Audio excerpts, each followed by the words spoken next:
Bam, bam, bam, bam. Reading's fun and simple. It opens a new world, a world of imagination. Let's start this creation. Hello friends, and welcome to Stories with Anya. Today is our first story, and we will journey on a quest with three royal brothers. From magical feathers, secret doors, talking animals, and a beautiful princess, we will explore it all. So get nice and cozy and read along with me. This story is called The Three Feathers by the Brothers Grimm.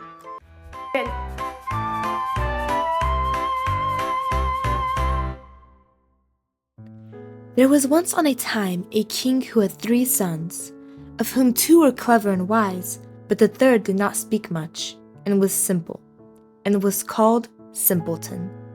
When the king had become old and weak, and was thinking of his end, he did not know which of his sons should inherit the kingdom after him. Then he said to them, "Go forth, and he who brings me the most beautiful carpet shall be king after my death." And that there should be no dispute amongst them, he took them outside his castle, blew 3 feathers in the air,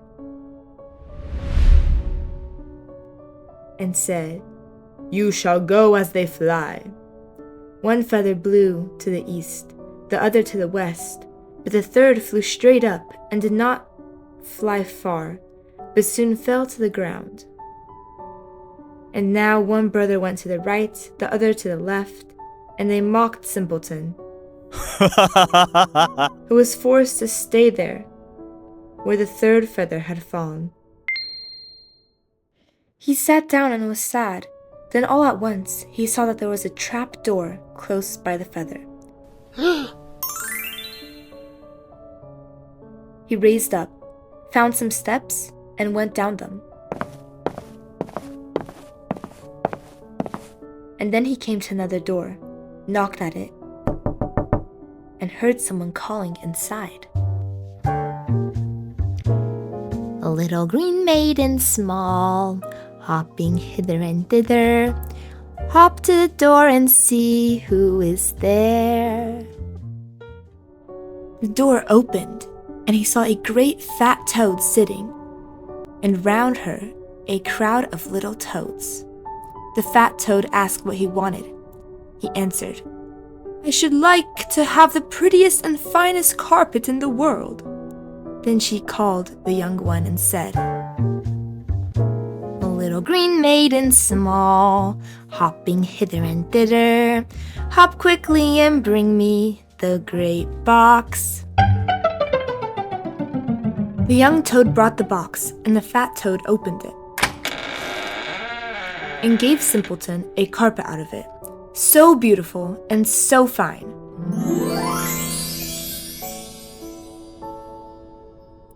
Then he thanked her and went back to the castle.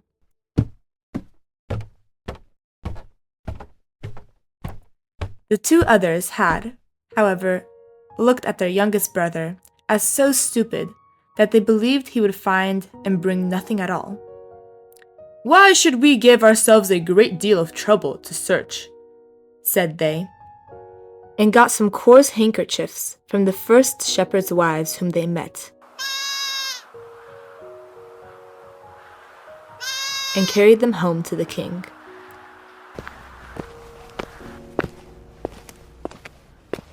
At the same time, Simpleton also came back and brought his beautiful carpet, and when the king saw, he was astonished, and said, "If by justice be done, the kingdom belongs to the youngest."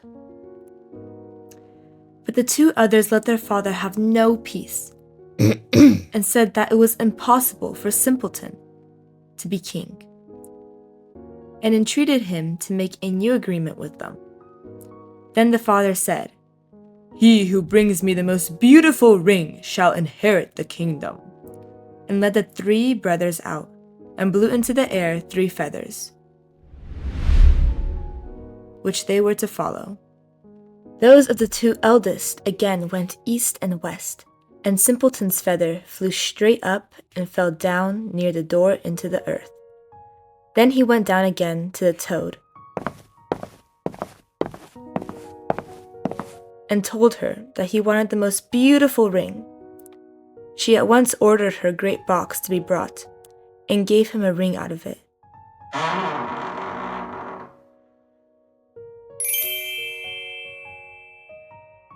Which sparkled with jewels and was so beautiful that no goldsmith on earth would have been able to make it. The two eldest laughed at Simpleton for going to seek a golden ring. They gave themselves no trouble, but knocked the nails out of an old carriage ring.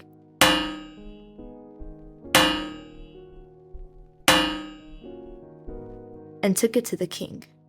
But when Simpleton produced his golden ring, his father again said, "The kingdom belongs to him." The two eldest did not cease from tormenting the king until he made a third condition, and declared that the one who brought the most beautiful woman home should have the kingdom.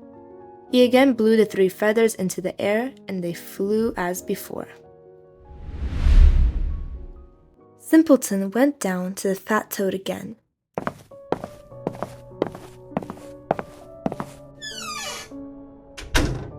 And said, "I am to bring home the most beautiful woman." "Oh," answered the toad, "the most beautiful woman. She is not at hand at the moment, but you shall still have her." She gave him a yellow turnip, which had been hollowed out, to which 6 mice were harnessed. Then Simpleton said quietly, "What am I to do with this?" The toad answered, "Just put one of my little toads into it." Then he seized one at random out of the circle and put her into the yellow coach. She was hardly seated inside when she turned into a wonderful, beautiful maiden.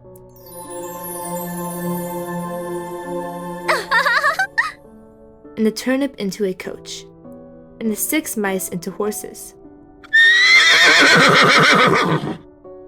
So he kissed her and drove off quickly with the horses and took her to the king.